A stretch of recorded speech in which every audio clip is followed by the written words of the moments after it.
Hello भाई, नमस्कार बच्चों, कैसे हैं आप। स्वागत है आपका एजुकेशन ग्लोबल क्लासेस में। और आज हम स्टार्ट करने वाले हैं चैप्टर नंबर 3 का प्रश्नावली 3.3। दो प्रश्नावली हम पहले कर चुके हैं, आप उनका वीडियो देखना चाहें तो प्लेलिस्ट में जाकर देख सकते हैं। आइए देखते हैं इसका पहला क्वेश्चन। पहला क्वेश्चन है निम्न समीकरणों के युग्म को विलोपन विधि तथा प्रतिस्थापन विधि से हल कीजिए, कौन सी विधि अधिक उपयोगी है यह भी बताना है। तो इस क्वेश्चन में आपसे कहा गया है कि यह दो रैखिक समीकरण हम आपको दे रखे हैं, इन्हें विलोपन विधि से हल कीजिए और प्रतिस्थापन विधि से भी हल करना है। और हल करने के बाद बताना है कि कौन सी विधि अधिक उपयोगी है, यानी कि आपको कौन सी विधि अधिक उपयोगी लगेगी वो भी बताना है। तो यहाँ पर हम समझेंगे कि किस तरीके से हल करना है। प्रतिस्थापन विधि हम पिछली एक्सरसाइज में सीख चुके हैं अच्छी तरीके से। यहाँ पर विलोपन विधि के बारे में बात करते हैं। तो आइए देखते हैं इसको कैसे विलोपन विधि से हल करना है।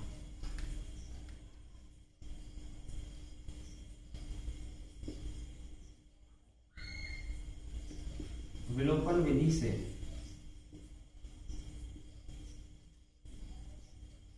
सबसे पहले हम विलोपन विधि से हल करेंगे इन्हें।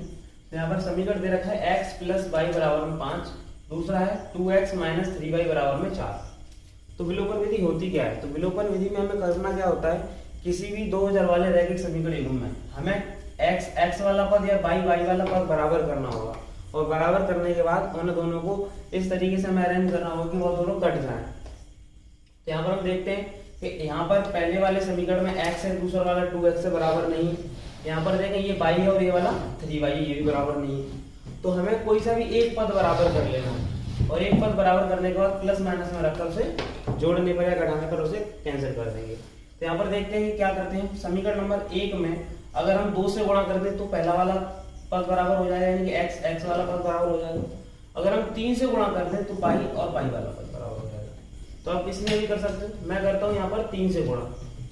लिखेंगे समीकरण 1 में 3 से गुणा। आप समीकरण नंबर 1 में 3 से गुणा करेंगे तो यहाँ पर 3 से गुणा होगा तो ये हो जाएगा 3x। यहाँ पर करोगे तो ये हो जाएगा 3y, क्योंकि समीकरण पूरे समीकरण प्रत्येक पद में गुणा होता है। तो हम 3 से गुणा कर रहे हैं तो 3x और 3 से y में करेंगे 3y और बराबर में है 5 और 5 से गुणा हो जाएगा तो ये हो जाएगा 15। दूसरे समीकरण हमने कुछ किया नहीं तो इसको ऐसा कैसे लिख देंगे, 2x - 3y बराबर में 4। अब आप देखोगे इन्हें कि यहाँ पर ये 3y है, ये भी 3y है, ये प्लस है और ये माइनस। प्लस और माइनस में जब भी करोगे वो कैंसिल हो जाएंगे। तो हम यहाँ पर लिखेंगे जोड़ने पर, क्योंकि जोड़ने पर हमें चेंज नहीं करना होता, लिखेंगे जोड़ने पर। तो यहाँ क्या होगा कि आप देखोगे यहाँ पर जब इनको जोड़ेंगे हम तो जोड़ने के लिए 3x और 2x कितना हो जाएगा 5x, लेकिन यहाँ पर ये 3y माइनस का और ये माइनस का और ये प्लस, ये हो जाएगा कैंसिल। 15 और 4 को जोड़ोगे तो ये हो जाएगा 19। आगे देखें, यहाँ पर x बराबर आ जाएगा 19/5, यानी कि x का जो वैल्यू है वो आ गया 19/5। अब हमें याद करना है y का वैल्यू, क्योंकि रैखिक समीकरण युग्म में हमें करना क्या होता है, x और y के मान ही निकालने होते हैं। x का मान हम निकाल चुके हैं, आइए y का निकालते हैं। तो क्या करेंगे, आप x के मान को चाहे तो समीकरण नंबर 1 में रख दें चाहे 2 में रख दें, किसी से भी आपको y का मान मिल जाएगा। क्या लिखते हैं, समीकरण 1 में x बराबर 19/5 रखने पर समीकरण नंबर 1 में हम रख देंगे x बराबर 19/5। समीकरण 1 क्या है आपके सामने, इसको समझे। समीकरण 1 है आपके सामने x + y बराबर में 5। तो यहाँ पर हम रख देंगे x की जगह 19/5। तो x दिख रहा है यहाँ पर, तो यहाँ रख दो 19/5 प्लस में y बराबर में 5। इसको आप भेज देंगे बराबर में, तो ये आ जाएगा y बराबर में 19 से माइनस हो जाएगा तो -19/5। जब 1 रखकर इसे एलसीएम लेंगे तो यहाँ पर सॉल्व करेंगे तो क्या आ जाएगा, एलसीएम दोनों का 5 आ जाएगा। दोनों का एलसीएम 1 और 5 का एलसीएम आ जाएगा 5। और जब 1 से 3 डिवाइड देंगे तो जाएगा 5 टाइम, यानी कि 5 का ऊपर गुणा कर देंगे तो हो जाएगा 25 माइनस, और 5 से इधर देंगे एक बार जाएगा, 1 का ऊपर गुणा करेंगे तो हो जाएगा 19 बाई बराबर 25 में से 19 को माइनस करोगे तो आपके सामने बचेगा 6/5। तो आपके सामने जो x और y की मान है वो दोनों ही ज्ञात कर चुके हैं विलोपन विधि द्वारा। तो आप लिख दोगे अतः समीकरण युग्म के हल, समीकरण युग्म के हल जो हम ज्ञात कर चुके हैं x बराबर 19/5 y बराबर में 6/5। तो ये था विलोपन विधि द्वारा हल। विलोपन विधि में मेन काम होता है कि x से y वाले पदों को बराबर करना है और बराबर करने के बाद ये जोड़ने पर या घटाने पर उन्हें हम कैंसिल कर देंगे और करने के बाद हम यहाँ पर x और y के मान निकाल देंगे। तो ये था क्वेश्चन नंबर 1 का फर्स्ट पार्ट जिसे हम सॉल्व कर चुके हैं विलोपन विधि से। इसे प्रतिस्थापन विधि से आप लोग अपने आप हल करेंगे क्योंकि हम प्रश्नावली 3.2 में प्रतिस्थापन विधि से सभी क्वेश्चनों को हल किया था और वहां पर अच्छी तरीके से सीख चुके हैं। अगर प्रतिस्थापन विधि नहीं आती है तो उस वीडियो को देखें और इसको सॉल्व करें प्रतिस्थापन विधि से। आइए इसको देखते हैं सेकंड नंबर क्वेश्चन। तो क्वेश्चन नंबर 1 का सेकंड पार्ट क्या है? सेकंड पार्ट में हमें दे रखा है 3x + 4y बराबर में 10, 2x - 2y बराबर में 2। तो दो समीकरण दे रखे हैं, इसको विलोपन विधि और प्रतिस्थापन विधि से हल करना है। तो यहाँ पर हम विलोपन विधि से हल करेंगे, प्रतिस्थापन विधि से हल करना हमने पहले सीख लिया है तो उसे हम अपने आप कर सकते हैं। तो यहाँ पर विलोपन विधि से देखते हैं, लिखेंगे विलोपन विधि से। तो विलोपन विधि के लिए अभी मैंने पिछले क्वेश्चन में बताया था कि हमें कोई सा भी x वाला या फिर y वाला पद बराबर करना है। तो हम पहले वाले में देखें यहाँ 3x है, यहाँ पर 2x है। अगर इस वाले में 2 से गुणा कर देते तो ये 4 हो जाएगा, ये 3 है तो बराबर नहीं हुआ। ऊपर वाले में किसी से गुणा कर दे तो ये भी बराबर नहीं। तो क्या कहने का मतलब ये है कि हम जरूरी नहीं है कि x वाले ही पद को बराबर करें, y वाले को भी देख सकते हैं। अगर हम समीकरण नंबर 2 में 2 से गुणा कर दें तो ये हो जाएगा 4x, यहाँ पर ये हो जाएगा 4y और यहाँ पर भी 4y है, तो ये दोनों पद बराबर हो जाएंगे और बराबर हो जाएंगे तो प्लस और माइनस के करने पर यह कैंसिल भी हो जाएंगे। तो विलोपन का मतलब, विलोप का मतलब है गायब करना। तो गायब कोई भी चीज तब होगी जब वो एक बराबर की होंगी और उनका चिन्ह डिफरेंस होगा, दोनों का अलग अलग होगा, प्लस और माइनस होगा जब। तो ऐसे यहाँ पर करते समीकरण नंबर 2 में 2 से गुणा करने पर लिखेंगे समीकरण 2 में 2 से गुणा। समीकरण 2 है हमारे सामने, यहाँ पर कर देंगे 2 से गुणा तो ये हो जाएगा। पहले हम समीकरण फर्स्ट लिखते हैं। समीकरण फर्स्ट है हमारा 3x + 4y बराबर में 10 और हमने समीकरण फर्स्ट में कुछ नहीं किया तो उसे एज इट इज नोट कर लिया और कुछ नहीं। यहाँ पर दूसरे वाले समीकरण की बात करें तो इसमें हमने 2 से गुणा किया है, तो 2 से गुणा करेंगे तो ये जाएगा 4x - 4y बराबर में 2 से गुणा होगा तो यहाँ पर जाएगा 4y। अब यहाँ पर देखते हैं कि हमें जोड़ना है या फिर घटाना है। वो जोड़ना और घटाना जब देखते हैं कि यहाँ पर जो पद हमने बराबर किए हैं अगर उनके पहले से ही चिन्ह प्लस और माइनस में है तो हमें यहाँ पर लिखना पड़ेगा जोड़ने पर, क्योंकि जोड़ने पर हम चिन्ह चेंज नहीं करते हैं। अगर प्लस ये प्लस प्लस के दोनों ही चिन्ह होते तो हमें क्या करना पड़ता, घटाने पर। तो लिखेंगे जोड़ने पर, क्योंकि हमें कैंसिल करना है, कैंसिल तभी होंगे जब चिन्ह अपोजिट होंगे, जोड़ने पर। तो यहाँ पर जोड़ोगे तो 4x और 3x हो जाएगा आपका 7x। यहाँ पर ये प्लस और ये माइनस किए दोनों तो ये कैंसिल हो जाएंगे, प्लस और माइनस। यहाँ पर इन दोनों को जोड़ोगे तो ये हो जाएगा आपका 14 यानी कि 14, 10 और 4 14। x बराबर आ जाएगा 14/7 और 7 से यह कैंसिल तो x का वैल्यू आ गया 2। यहाँ पर x का मान कितना आ गया 2। अब हमें निकालना है y का मान। y का मान इधर निकालते हैं, चाहे समीकरण 1 में रख दो चाहे 2 में, किसी से भी निकल आएगा यहाँ पर। तो लिखेंगे समीकरण 1 में समीकरण 1 में x बराबर 2 रखने पर, x बराबर 2 रखने पर समीकरण 1 है आपके सामने 3x + 4y बराबर में 10। करना क्या है कि जहां पर x दिखेगा वहीं पर क्या रखना, 2 रख देना। तो x हमें यहाँ पर नजर आ रहा है, यहाँ पर हम रख देंगे 2 + 4y बराबर में 10। 2 का 3 से गुणा करोगे तो हो जाएगा 6 + 4y बराबर में 10। करना क्या है, इस 6 को बराबर में भेज देंगे तो ये हो जाएगा 4y बराबर 10। यहाँ प्लस का था तो इधर जाते क्या हो जाएगा माइनस, तो 4y बराबर में 10 में से 6 को माइनस करोगे तो आ जाएगा 4। y बराबर में 4/4, क्योंकि यह मल्टीप्लाई में था और मल्टीप्लाई से कहाँ पहुंच गए, डिवाइड में। 4 से 4 कैंसिल एक बार, तो यहाँ आ जाएगा y का वैल्यू 1। तो हमने यहाँ पर x और y दोनों का मान निकाल दिया है विलोपन विधि से। तो लिख देंगे अतः समीकरण युग्म के हल x बराबर 2, y बराबर 1 होंगे। इसी क्वेश्चन को हमें करना है प्रतिस्थापन विधि से और बताना है कौन सी विधि अधिक उपयोगी है। तो आपके लिए होमवर्क में है कि प्रतिस्थापन विधि से आप खुद करोगे, क्योंकि हम प्रतिस्थापन विधि से क्वेश्चन करना सीख चुके हैं पिछली एक्सरसाइज में। आपके लिए होमवर्क में आपसे करें। चलते इसके नेक्स्ट क्वेश्चन पे। आइए देखते हैं क्वेश्चन नंबर 1 का थर्ड पार्ट। इसके दो समीकरण दे रखे हैं। पहला समीकरण है 3x माइनस 5y माइनस का 4 बराबर में 0।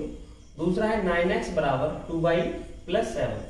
तो दो समीकरण है, इन्हें हमें विलोपन विधि और प्रतिस्थापन विधि से हल करना है। तो सबसे पहले हम देखेंगे यहाँ पर समीकरण हमारे व्यवस्थित नहीं है, पहले इन समीकरणों को व्यवस्थित कर लेते हैं, उसके बाद हल करते हैं। लिखेंगे समीकरण 1 व 2 को व्यवस्थित करने पर तो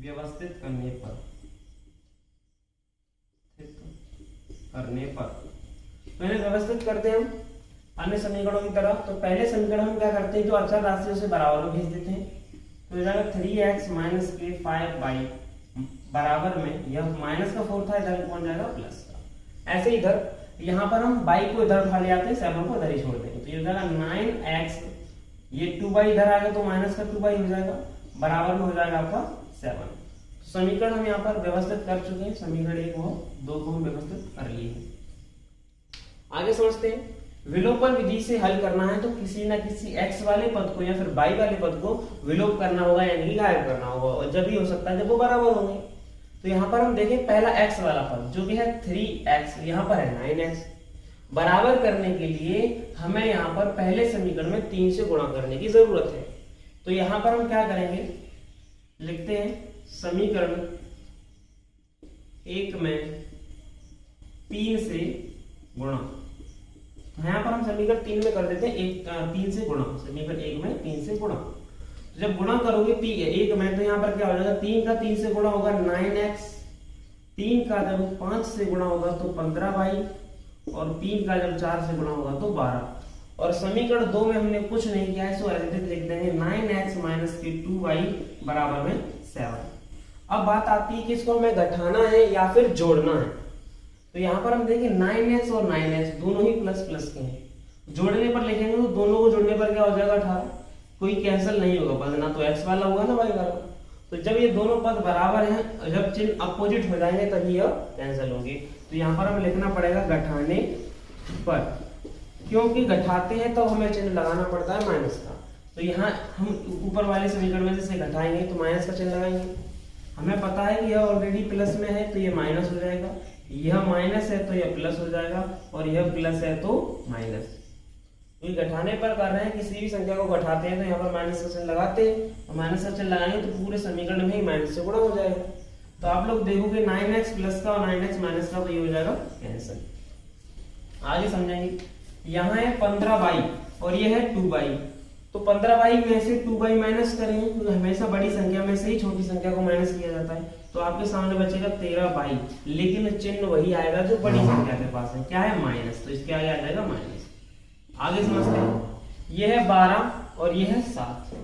तो 12 प्लस का और 7 माइनस का, तो 12 में से 7 माइनस होगा, तो आपके सामने बचेगा 5। जब हम 13 को इधर भेजेंगे बराबर में, तो यह चला जाएगा इधर 5 बटे में माइनस की 13। तो y का जो वैल्यू आएगा वह आ जाएगा y बराबर 5 बटे में माइनस के 13। यह हो जाएगा y का मान। अब हमें निकालना है x का मान, और x का मान चाहे समीकरण 1 में रखो, 2 में रख दो, कहीं पर रखकर आप निकाल सकते हो x का मान। तो हम समीकरण नंबर 2 में रख देते हैं, क्योंकि x के y के पदों में है यहाँ पर, तो आसानी से निकाल पाएंगे। लिखते हैं समीकरण 2 में y बराबर 5 बटे में माइनस के 13 रखने पर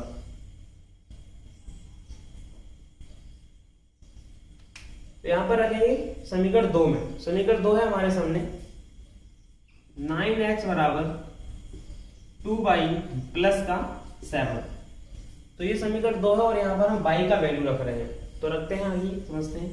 तो 9x टू y की जगह हमें क्या रख देना है 5 अपॉन में माइनस का 13 प्लस 7। आगे से सॉल्व करेंगे तो यहाँ पर सबसे पहले 9x 2 का मल्टीप्लाई 10 से 2 का मल्टीप्लाई 5 से करेंगे 10 माइनस के 13 और प्लस 7 के अपॉन में हम रख लेते हैं 1 और 1 रखकर आगे हम सॉल्व करते हैं। जब दोनों के एलसीएम लोगे तो कितना आ जाएगा, एलसीएम आ जाएगा 13 13 या माइनस चाहे संख्या के नीचे हो चाहे ऊपर, ही हमेशा संख्या के सामने रहता है, तो माइनस के 10/13 होगा ये। ठीक है, तो यहाँ पर क्या हो जाएगा 13 आ गया एलसीएम, 13 से जब डिवाइड दोगे तो 1 टाइम जाएगा, यानी कि माइनस के 10 ही रहने वाला है। ठीक है, प्लस जब 1 से 10 डिवाइड दोगे तो 13 बार जाएगा और 13 का जब ऊपर गुणा करोगे 7 से तो 13 सत्ते 91। आगे सॉल्व करते हैं 9x माइनस करोगे 91 में से 10, क्योंकि यह माइनस है और यह प्लस का, 91 में से 10 को माइनस करोगे तो 81/13। अब ये 9 है वो मल्टीप्लाई में है x की, तो इसे बराबर में भेज देंगे, तो x बराबर में 81/13 और यह है जो कहाँ जाएगा गुणा में है तो कहाँ जाएगा बटे में, तो 9 से यह कैंसिल हो जाएगा। x बराबर में ये 9 बार कट जाएगा, ये 9 बटे में कितना आ जाएगा 13। x का जो वैल्यू आएगा वह आ जाएगा x बराबर 9 बटे में 13। तो हम लिख सकते हैं अतः समीकरण युग्म के हल x बराबर 9 बटे 13 y बराबर माइनस के 5 बटे 13 होंगे। तो यहाँ पर हम थर्ड पार्ट के जो सॉल्व किया है हमने दोनों समीकरणों का, सॉल्व करने पर हमने विलोपन विधि से हल किया और हल करने के बाद x और y के मान निकाल दिए। अब इसी क्वेश्चन को प्रतिस्थापन विधि से हल करना है और इसको आप अपने आप कर सकते हैं, जो कि हम यह पिछली वीडियो में एक्सरसाइज नंबर 3.2 में सीख चुके हैं। आइए समझते हैं क्वेश्चन नंबर 1 का फोर्थ पार्ट में हमें दो समीकरण दे रखे हैं x/2 plus 2y/3 equal to minus का 1। दूसरा समीकरण है x minus 3y/3 equal to 3। तो हमें ये दो समीकरण दे रखे हैं और यहाँ पर इन दोनों समीकरणों को भी हमें विलोपन विधि और प्रतिस्थापन विधि से हल करना है। तो हम यहाँ पर देखेंगे समीकरण हमारा अपॉन में भी संख्याएं दे रखी हैं और इस वाले में भी नहीं है अपॉन में, तो क्या करेंगे दोनों पदों को कैसे बराबर करेंगे x वाले और y वालों को। तो यहाँ पर हम दोनों समीकरणों को सबसे पहले थोड़ा सा सरल कर लेते हैं, उसके बाद विलोपन विधि लगाएंगे। तो आइए पहले समीकरणों को व्यवस्थित करते हैं, सरल करते हैं। लिखेंगे समीकरण 1 व 2 को व्यवस्थित करने पर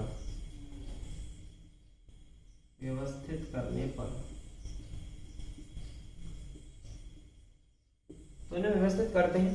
तो यहाँ पर हमें दिख रहा है कि x/2 है। समीकरण नंबर 1 को ले लेते हैं सबसे पहले। तो समीकरण नंबर 1 है हमारे सामने x/2 प्लस 2y/3 बराबर में माइनस के 1। यहाँ इन दोनों का ले लेते हैं एलसीएम, 2 और 3 का एलसीएम लोगे तो आ जाएगा 6 और यहाँ पर 2 से डिवाइड दोगे तो जाएगा 3 टाइम और 3 का ऊपर मल्टीप्लाई करोगे x से तो जाएगा 3x प्लस 3 से जब 6 में डिवाइड दोगे तो जाएगा 2 टाइम और 2 का जब ऊपर मल्टीप्लाई करोगे तो जाएगा 4 बराबर में माइनस का 1। करना क्या है, जो हर में संख्या दे रखी है 6 इसको इधर भेज देना बराबर में। जब बराबर में भेजोगे तो यहाँ क्या हो जाएगा मल्टीप्लाई। जो बटे में संख्या होती है वो जब भी इधर बराबर में जाएगी तो मल्टीप्लाई हो जाएगा उसका। तो 3x प्लस 4y बराबर में 6 से गुणा होगा 1 का, तो माइनस के 6। अब इसको मान लोगे आप समीकरण नंबर 1 का, यानी अब समीकरण नंबर 1 आपका इस तरीके से हमने सरल करके बना लिया है। ऐसे ही हम करेंगे समीकरण नंबर 2 को। यहाँ पर समीकरण नंबर 2 भी कर लेते हैं। समीकरण नंबर 2, तो दूसरा समीकरण क्या है हमारे सामने, वो है हमारा x माइनस y/3 बराबर में दे रखा है 3। तो यहाँ पर इसके अपॉन में 1 रखकर दोनों का एलसीएम लोगे तो दोनों का एलसीएम आ जाएगा, थोड़ा इधर कर लेते हैं जगह कम है, तो दोनों का एलसीएम लोगे आएगा 3। 1 से 3 में डिवाइड दोगे 3 टाइम जाएगा और 3 का जब ऊपर मल्टीप्लाई कर दोगे तो 3x हो जाएगा। माइनस का सिंबल है, लगा देंगे और 3 से जब 3 में डिवाइड देंगे तो 1 टाइम जाएगा, यानी कि 1 का ऊपर y से मल्टीप्लाई करोगे तो y रहेगा, और बराबर में क्या दे रखा है 3। अभी क्या करना है कि जो हर में जो हमारा 3 आया इसे बराबर में भेजोगे, तो 3x माइनस वाई, और 3 का 3 से मल्टीप्लाई होगा, क्योंकि हर वाली संख्या जब भी इधर जाएगी बराबर में तो यहाँ पर मल्टीप्लाई हो जाएगा इससे, तो ये हो जाएगा 9। इससे आगे आपका समीकरण नंबर 2, जो कि हमने थोड़ा सा सरल करके और व्यवस्थित कर दिया है इसको। समीकरण 1 और 2 को अब आप जोड़ने पर, घटाने पर, जो भी करना चाहें कर सकते हैं। यहाँ पर तो लिखेंगे, यहाँ पर हम समीकरण ले लेते हैं, हाँ, समीकरण 1 व 2 से, तो समीकरण 1 और 2 से तो हमने क्या किया कि समीकरण 1 और 2 को लिखते हैं यहाँ पर, तो 3x प्लस 4y बराबर में दे रखा है माइनस का 6, और समीकरण 2 है हमारे सामने ये 3x माइनस के y बराबर में 9। अभी यहाँ पर देखो, मैंने कहा था कि विलोपन विधि से यदि आपको हल करना है, समीकरण 1 और 2 विलोपन विधि से हल कर रहे हैं, ठीक है, विलोपन विधि से। तो यहाँ पर हमने कहा था कि विलोपन विधि से हल करने के लिए किसी x या y वाले पद को बराबर करना होगा। तो आपने देखा कि यहाँ पर 3x ये भी है, 3x ये भी है, पहले से x वाला पद बराबर है, लेकिन ये भी प्लस है और ये भी प्लस है, दोनों प्लस वाले हैं तो कैंसिल तो होंगे नहीं, और कैंसिल करना है तो यहाँ पर हमें लिखना पड़ेगा घटाने पर, क्योंकि तभी इसका चिन्ह चेंज होगा। तो हम लिखते हैं घटाने पर, समीकरण 1 और 2 घटा रहे हैं। यहाँ पर जब घटाओगे तो हम जानते हैं कि यहाँ पर हमारा प्लस का चिन्ह है ऑलरेडी इसके सामने, तो यहाँ हो जाएगा माइनस, और ये माइनस है तो ये हो जाएगा प्लस, और यह प्लस है तो ये हो जाएगा माइनस, पूरे समीकरण में माइनस से गुणा हो जाएगा। तो आप लोगों ने देखा कि यह प्लस है और यह माइनस है, तो ये कैंसिल, ये प्लस का 4y है, ये प्लस का y, तो 4y और y हो जाएगा आपका 5y, तो इन दोनों को जोड़ने पर यह आ जाएगा 5y। ये माइनस का 6, ये माइनस का 9, दोनों माइनस माइनस के जुड़ जाएंगे और यह हो जाएगा माइनस के 15, तो y बराबर माइनस के 15, और यह 5 जाएगा जब अपॉन में तो कैंसिल कर दोगे, यानी y बराबर माइनस के 3। आपको y का वैल्यू मिल गया है माइनस के 3, तो अब x का वैल्यू आप निकाल सकते हो, चाहे समीकरण 1 में रखकर चाहे 2 में रखकर। तो निकालते हैं, यहाँ पर लिखेंगे समीकरण 1 में y बराबर माइनस का 3 रखने पर, 1 में रखो 2 में रखो, किसी से भी आपको x का मान मिल जाएगा। तो समीकरण 1 है आपके सामने 3x प्लस में 4y बराबर में दे रखा है माइनस के 6। तो यहाँ पर आपको रखना है, जहां पर y दिखेगा, जहां y दिख जाए वहीं पर माइनस का 3 रख दो। तो हमें y ये दिख रहा है, यहाँ पर रख देंगे 3x प्लस 4, और इसकी जगह रख दोगे माइनस के 3 बराबर में माइनस का 6, तो ये आ जाएगा 3x, मल्टीप्लाई करोगे 4 से तो माइनस के 12 बराबर में माइनस के 6। आगे सॉल्व करते हैं, तो यहाँ पर 3x को हम इधर ही रहने देते हैं, और माइनस के 12 को जब बराबर में भेजेंगे तो माइनस के 6 और 12 हो जाएगा प्लस का 12, क्योंकि इधर यह माइनस का था, बराबर में जाएगा तो चिन्ह चेंज हो जाएगा, यह हो जाएगा प्लस का 12। 3x 12 में से 6 को माइनस करेंगे तो बचेगा 6, और x बराबर में 6/3, क्योंकि यह हमारा मल्टीप्लाई में था 3 और अपॉन में पहुंच जाएगा, तो यहाँ पर x बराबर आ जाएगा 2। तो आप लिख सकते हो कि हटाओ समीकरण युग्म के हल x बराबर 2 और y बराबर माइनस के 3 होंगे। दोनों का ही हम हल निकाल चुके हैं विलोपन विधि द्वारा। आप प्रतिस्थापन विधि द्वारा इसे स्वयं करें, प्रतिस्थापन विधि हम आपको सिखा चुके हैं। यह था क्वेश्चन नंबर 1, जो कि होता है यहाँ पर कंप्लीट। अब इसके बाद नेक्स्ट वीडियो में हम देखेंगे क्वेश्चन नंबर 2। क्वेश्चन नंबर 2 में क्या है और उसे समझेंगे और करेंगे। यहाँ पर यह आपको क्वेश्चन नंबर 1 जो कि विलोपन विधि और प्रतिस्थापन विधि से हल करना था, जो कि हमने आपको भली-भांति समझाया और आपके समझ में भी आया होगा। अगर वीडियो अच्छा लगा, तरीका समझ में आया, तो वीडियो को लाइक करें, चैनल को सब्सक्राइब करें और अपना प्यार और सपोर्ट बनाए रखें।